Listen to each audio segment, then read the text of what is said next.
Hello, welcome to the my channel PR बाब classes. Friends, DNHE के students जो इग्नू के द्वारा आयोजित होने वाली टर्म इन एग्जामिनेशन 2023 जो दिसंबर में आयोजित होगी इस साल, उसमें अगर आप अपीयर होने वाले हैं तो ये वीडियो आपके लिए बना है। आप इस वीडियो को कंप्लीट देखें और कैसे आपको तैयारी करनी है इस DNHE का दिसंबर 2023 के लिए, इस वीडियो में हम कंप्लीट जान पाएंगे और हर एक पॉइंट को, हर एक बिंदु को हम लोग जानेंगे कि आपकी तैयारी कैसे बेहतर हो पाएगी दिसंबर 2023 के प्रिपरेशन के बिहाफ। जैसा कि हमने हेडलाइंस दे दिया, DNHE diploma in nutrition and health education एक डिप्लोमा प्रोग्राम है न्यूट्रिशन के क्षेत्र में। आप इसमें न्यूट्रिशनिस्ट के तौर पर या न्यूट्रिशन कंसल्टेंट के तौर पर या एज ए डाइटिशियन न्यूट्रिशनिस्ट के तौर पर आप मार्केट में अपने आप को एस्टैब्लिश कर पाते हैं और काफ़ी प्रोफेशनल कोर्स है ये। इसकी तैयारी को समझने के लिए हमको सबसे पहला चीज़ें जाननी होगी कि DNHE के सिलेबस को कैटेगराइज कैसे किया गया है एक्चुअली में। तो DNHE को कुल मिला के हम लोगों ने 4 चीज़ों में डिवाइड किया है। 4 चीज़ों में हम लोगों ने DNHE को डिवाइड किया है। पहला है DNHE 1, इसमें हम लोग DNHE 1, फिर उसी प्रकार से DNHE 2, फिर इसी प्रकार से है DNHE 3 और उसके बाद है DNHE 4। DNHE 4, ये DNHE 4 आपको समझना होगा कि ये प्रोजेक्ट होते हैं, ये प्रोजेक्ट बेस्ड एक्टिविटी है, ये प्रोजेक्ट बेस्ड एक्टिविटी है जो कि 100 मार्क्स के होते हैं, जो कि आपको 100 मार्क्स के होते हैं। ये DNHE भी आपको 100 मार्क्स के होंगे, ये भी आपको 100 मार्क्स के क्वेश्चंस आएंगे एग्जाम में, और ये भी आपको 100 मार्क्स के एग्जाम होंगे। क्वेश्चन जो आपके आएंगे टर्म इन एग्जामिनेशन में वो 100 मार्क्स के सभी में आएंगे। तो हमारा मार्क्स का इशू नहीं है इस वीडियो में, हमारा इशू है कि हम DNHE का प्रिपरेशन को कैसे धारदार बना पाए ताकि हम मार्क्स जो ज़्यादा से ज़्यादा हम मैक्सिमम मार्क्स गेन कर पाए। मार्क्स अगर आप गेन भी कर लेते हैं DNHE में, खास तौर से चूँकि हमारा ऐसा मानना है कि अगर MBBS के जो स्टूडेंट्स होते हैं उससे आप कभी भी मार्क्स नहीं पूछते हैं। जो डॉक्टर्स होते हैं आप उसके मार्क्स के आधार पर उसे नहीं दिखाने नहीं जाते हैं एज ए पेशेंट, आप जाते हैं उसके एक्सपीरियंस, उसके रिजल्ट को देखकर। तो DNHE के ऐसे अभ्यर्थी जिनको ये लग रहा है कि भाई हमको 90% मार्क्स ऑब्टेन करना है DNHE में, तो फिर आपकी ये चीज़ें, ये सोच ठीक है, आपकी पकड़ उस पर बेहतर होगी। थ्योरेटिकली तो आप एग्जाम में ला ही सकते हैं, लेकिन जब आप प्रैक्टिस में आएंगे, आप मार्केट में एज ए न्यूट्रिशनिस्ट अपने आप को एस्टैब्लिश करेंगे, न्यूट्रिशनिस्ट कंसल्टेंट के तौर पर अपने आप को एस्टैब्लिश करेंगे, तो वहाँ पर जो चीज़ें आपको फेस करनी पड़ेगी वो अदर एंड DNHE सिलेबस,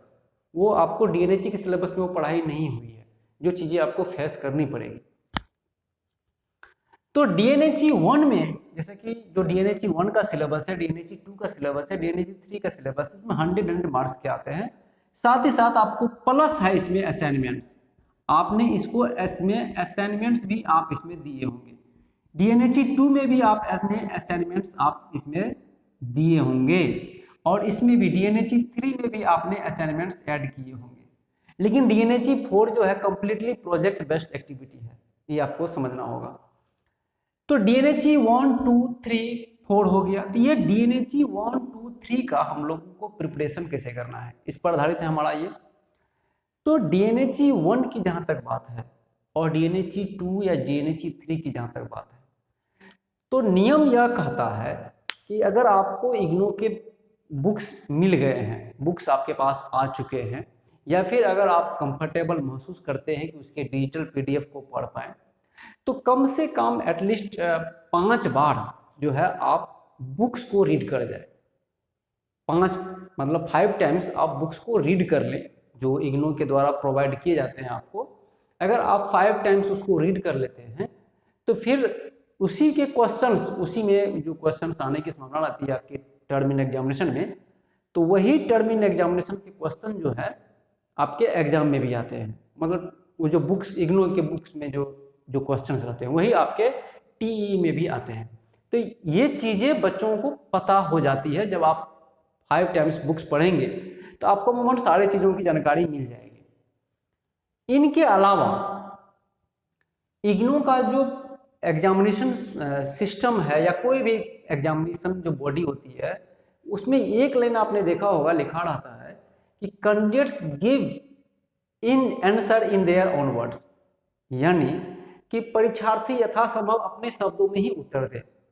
तो बुक्स की जो बातें आपने पढ़ी है, जो बातें आपने याद की है, जो बातों को आपने कंसेप्ट बनाया, अपना बिल्ड किया है, उन बातों को आपको अपने तरीके से एग्जामिनेशन हॉल में लिखना है। अब लिखना कैसे है, ये भी बहुत इंपॉर्टेंट चीज़ें हैं। तो अगर हम ये कहें कि जैसे कि आपको ये DNHE 1, 2, 3 में आपको अपीयर होंगे, एग्जामिनेशन में आपको अपीयर होना होगा, और DNHE 4 आपने प्रोजेक्ट सबमिट किया होगा और इसके असाइनमेंट्स में ऐड किए होंगे ये चीज़ें। अभी हम DNHE 1 की बात करेंगे कि अगर DNHE 1 में कोई क्वेश्चन आता है, आपके माइंड में कोई क्वेश्चन ऐसा आ रहा हो, तो उस क्वेश्चन का आंसर कैसे करेंगे। अगर हमारे पास ये क्वेश्चन आए कि भाई हेल्थ किसे कहते हैं, health, what is health, what is health, अगर ये क्वेश्चन आता है आपके पास, तो आप इस क्वेश्चन को कैसे डिफाइन करेंगे, कैसे लिखेंगे। तो अगर आप अपनी लैंग्वेज में इस चीज़ों को लिखते हैं तो इग्नो आपको ज़्यादा मार्क्स देने की कोशिश करेंगे कि आप अपने चीज़ों को, मतलब इग्नो के चीज़ों को आपने अपने कंसेप्ट में ढाल के आपने एग्जामिनेशन में लिखने की कोशिश किया है। तो ये आप, मेरा ये कहना है कि फिर DNHE के जो प्रिपरेशन करेंगे तो वो आपने बुक्स को कम से कम 5 टाइम्स आप रीड करें, या बुक्स अगर नहीं मिले हैं तो आपके बुक्स के जो PDF है डिजिटली उपलब्ध है उनको आप रीड करें। अगर आप PDF नहीं पढ़ पाते हैं या बुक्स नहीं पढ़ पाएंगे तो फिर से हेल्थ का जो आपके पास जो आंसरिंग करने का जो तरीका होगा वो क्या होगा कि आपका कुछ ज़्यादा डिफरेंट मोड में चला जाएगा। आप इस हेल्थ के क्वेश्चन को आप एक सिस्टम रूप से डिफाइन नहीं कर पाएंगे कि हेल्थ क्या है, उसको आप डिफाइन क्लियर नहीं कर पाएंगे। अगर कोई अभ्यर्थी ऐसा है जो DNHE के बुक्स को नहीं पढ़ा है और हम ऐसे ही मैट्रिक, इंटर या ग्रेजुएशन किए हुए स्टूडेंट से अगर हम यह पूछ दें कि व्हाट इज हेल्थ, तो वो अनमना स्तर से वो जवाब देंगे, न कि इग्नो के DNHE के सिलेबस के अकॉर्डिंग वो जवाब देंगे। तो अगर आप अनमने तरीके से आप बना के आंसरिंग करेंगे तो इग्नो को ये पता चल जाता है कि आप इग्नो के बुक्स को रीड नहीं किए। तो कहने का मीन्स कि आपका आंसरिंग जो है वो अराउंड द इग्नो के PDF, इग्नो के बुक्स के डिफिनेशन के अराउंड घूमना चाहिए, कि वो कंसेप्ट ऐसा लगना चाहिए इग्नो के एग्जाम जो एग्जामिनिंग कॉपी चेक करेंगे एग्जामिनर, उसको ये लगना चाहिए कि आपने इग्नो के बुक्स को आपने रीड किया है। क्लियर बात है कि आपके जो स्टेटमेंट्स होने चाहिए, आपका जो वे ऑफ आंसरिंग होना चाहिए, वह अराउंड द स्टेटमेंट्स जो है वो फैक्ट्स के अराउंड में which are written in the IGNOU books, इसके चीज़ें पे इर्द गिर्द होनी चाहिए। कहने का मीन्स मेरा यह है। तो इसीलिए व्हाट इज हेल्थ को अगर डिफाइन करेंगे तो हम अराउंड द इग्नो के सिस्टम, इग्नो के बुक्स के अकॉर्डिंग जाएंगे। अब एक अभ्यर्थी ऐसा भी हो सकता है कि जिन्होंने इग्नो के बुक्स को किन्हीं भी कारणों से रीड नहीं कर पाया, सपोज दैट कि बुक्स नहीं आ पाया उनके पास, या फिर ऐसी स्थिति उत्पन्न हुई कि वो बेचारे दूसरे फील्ड में वर्क कर रहे हैं और DNHE में एडमिशन ले लिया है और फिर वो नहीं रीड कर पाए और लास्ट 15 दिन बचा है, 10 दिन बचा है या एक मंथ बचे हैं, वो चाहते हैं DNHE के बुक्स को हम पढ़ें, तो मार्केट में आपको इससे हेल्प बुक्स उपलब्ध है। मैं किसी पब्लिकेशन का यहाँ पे नाम नहीं लूँगा, आप किसी भी अच्छे पब्लिकेशन का स्तरीय बुक जो आपको स्टैंडर्ड लगता हो, आप वो बुक्स को मार्केट से परचेज कर सकते हैं, DNHE 1 का, 2 का एंड 3 का, और उसको रीड कर, उसको परचेज कीजिए, घर लाइए, और उसमें जितने भी प्रीवियस क्वेश्चंस हैं आप कोई भी जाए, प्रीवियस ईयर क्वेश्चन आप 10 साल का अगर मिल रहा है तो आप वो ले सकते हैं, या पिछले 5 साल का क्वेश्चन बैंक मिल रहा है तो उसका आंसर उसमें दिया हुआ था, आप वो पढ़ सकते हैं। तो आप अगर 5-10 साल का क्वेश्चन बैंक मिल रहा है तो आप उसको, फिर हम बोलेंगे कि फिर उसको आप 5 बार पढ़िए, क्योंकि उसका जो आंसरिंग होगा वो इग्नू के सिलेबस के इर्द गिर्द होगा, कि हेल्थ के डिफिनेशन को वो बढ़ा चढ़ा के दूसरे तरीके से नहीं प्रस्तुत किया होगा, क्योंकि हेल्थ जो है completely physically, mentally, intellectually, economically, socially जो है, जो व्यक्ति शारीरिक, आत्मिक और मस्तिष्क तीनों से एक रूपता हो, समरूपता हो, वो क्या कहलाएगा? हेल्थ कहलाएगा। तो ये चीजें को ज्यादा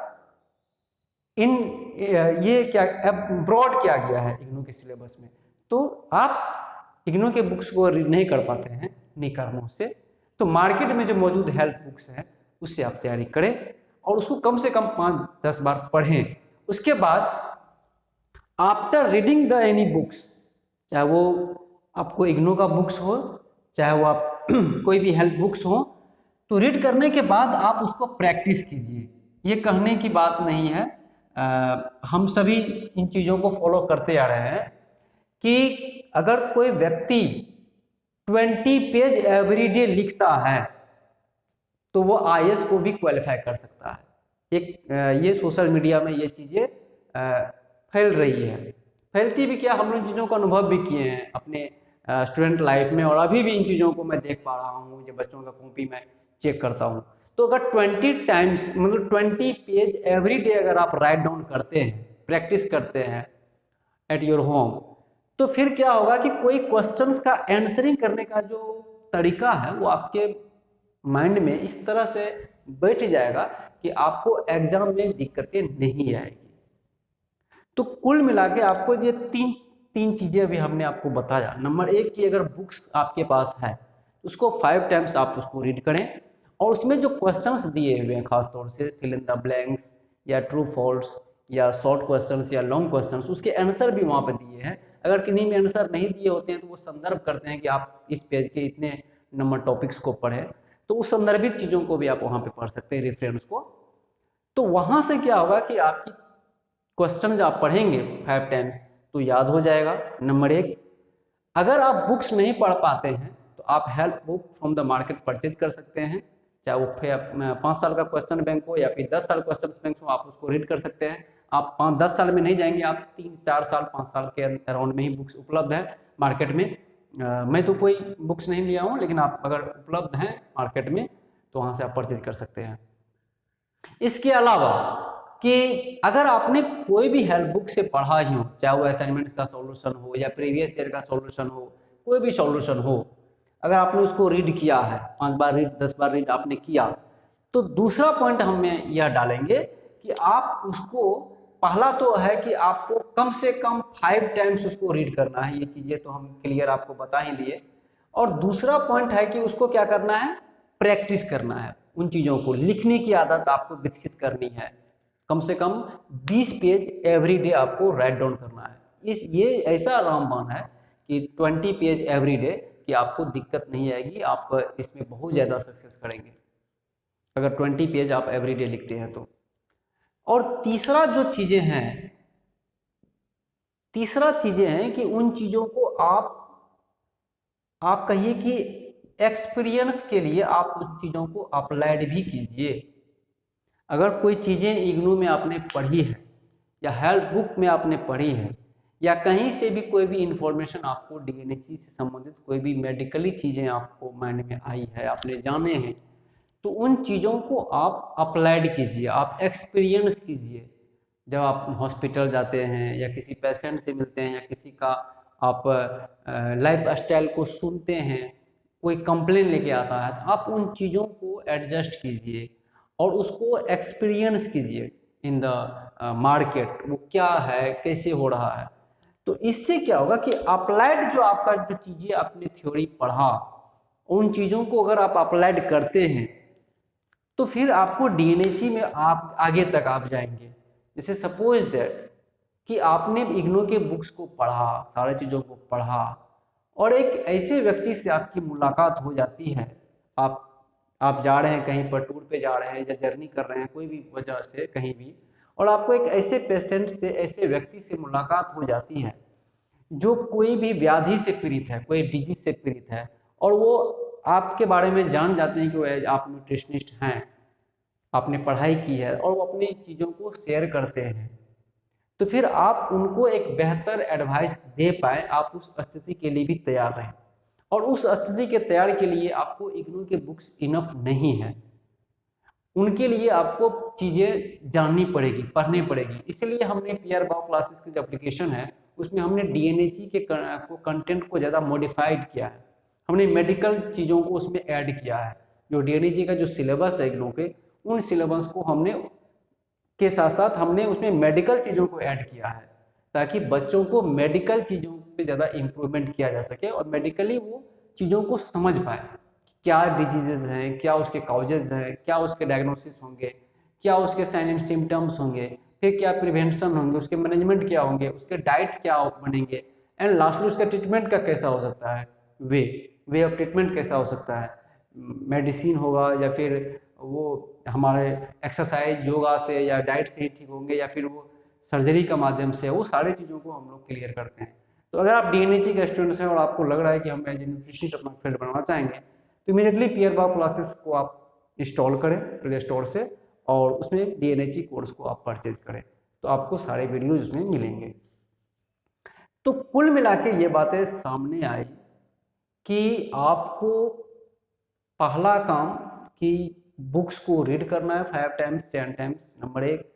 नंबर 2 कि बुक्स में जितने भी क्वेश्चंस हैं उस क्वेश्चंस के आंसर बुक्स में दिए हुए हैं, उसको आप 5 बार 10 बार उसको भी रीड करना है। रीड बोलते हैं तो हम वो भी चीज़ें आ जाती है।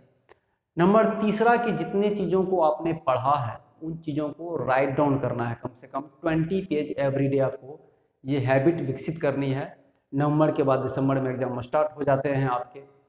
उसके बाद जो है अप्लाइड करना है उन चीज़ों को अगर इस बीच में, क्योंकि वहाँ से आपको एक्सपीरियंस जो गेन होगा वो लिखित जो कोई थ्योरी है उससे ज़्यादा आप एक्सपीरियंस कर पाएंगे, और उससे चीज़ें जब ज़्यादा सीखेंगे तो एग्जामिनेशन में आपके कंटेंट की कमी नहीं होगी। क्योंकि आप जब कोई चीज़ों को, जैसे डायबिटीज़ है, हाई बीपी है, लो बीपी है, सिरोसिस है, किडनी प्रॉब्लम्स है, सीकेडी क्रोनिक किडनी डिजीजेज हैं, या लिवर सिरोसिस है, फैटी लिवर है, या फिर आस्थमा है, या कोई भी मेरसनेस है, क्वाशियरकोड है, प्रेग्नेंट लेडी से संबंधित कोई इशू है, बिफोर प्रेग्नेंट या आफ्टर प्रेग्नेंट, आफ्टर डिलीवरी, या नवजात बच्चों की या वैक्सीनेशन संबंधित कोई चीज़ें हैं, तो अगर आपने अप्लाइड चीज़ों को ज़्यादा अनुभव किया, एक्सपीरियंस किया है, तो वो चीज़ें आपको दिखेगी कि उसमें आप जब एग्जामिनेशन के दौरान आप 4-5 फैक्ट जो है अपने स्तर से उसमें ऐड कर पाएंगे, वो आपको इग्नू के बुक्स में नहीं दिए होंगे, या दिए भी होंगे उन चीज़ों को अगर भूल भी गए हैं तो आप ऐड कर पाएंगे। तो ये 3-4 चीज़ों को हम स्पेशली डीएनएजी के बच्चों को बताते हैं कि आप वो चीज़ें करेंगे तो आपके एग्जामिनेशन में मार्क्स भी आएंगे, और मार्क्स के अलावा आपका जो एज ए कंसल्टेंट न्यूट्रिशनिस्ट आप जो बनेंगे, या न्यूट्रिशनिस्ट जो भी फील्ड में आप जाएंगे इस फील्ड में, तो फिर आपको चीज़ों को बड़ा ही आसानी से आप समझ पाएंगे और उसको कोरिलेट कर पाएंगे एक मेडिकली डायग्नोसिस वे में। तो कुल मिला के हमने आपको एक छोटा सा टिप्स दिए हैं कि आप डीएनएजी की प्रिपरेशन के दौरान आप इस तरह की चीज़ों को फॉलो करें, तो आपको डीएनएजी के एग्जाम में कोई ज़्यादा सरदर्दी नहीं होगी, हेडेक नहीं होगी। आप आसानी से पर डे 3 से 4 घंटा भी अगर पढ़ेंगे तो आप डीएनएजी जो एग्जामिनेशन आने वाली है तो उसमें आप अच्छे अंकों से क्वालिफाई कर सकते हैं। आई होप कि आपको ये सारी जो हमने जिस टॉपिक पे बात किया ये समझ में आ गया होगा। इसके अलावा भी अगर आपको कोई कन्फ्यूजन हो तो आप निस्संदेह हमें कमेंट्स करें, कॉल कर सकते हैं। आप कॉल जो है डिस्क्रिप्शन में आपको मिल जाएंगे। तो मिलते हैं अगले वीडियो में, तब तक के लिए धन्यवाद।